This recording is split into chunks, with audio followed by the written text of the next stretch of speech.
yerda çoğun bir hikmet bolsa kerak. Berip qarap baqaylıqçı. Hey, qarag'ana, avu ay ustida bir kichik perizat o'tirdi-ku. To'qil deyim, nima ish bu?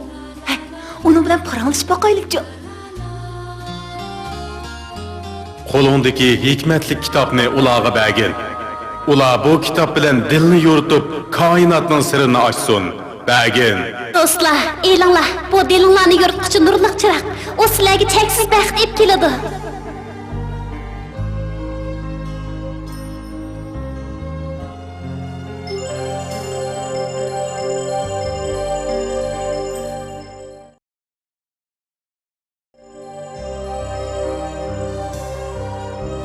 Beringlar, buni tezdan boshqalarga yetkazinglar.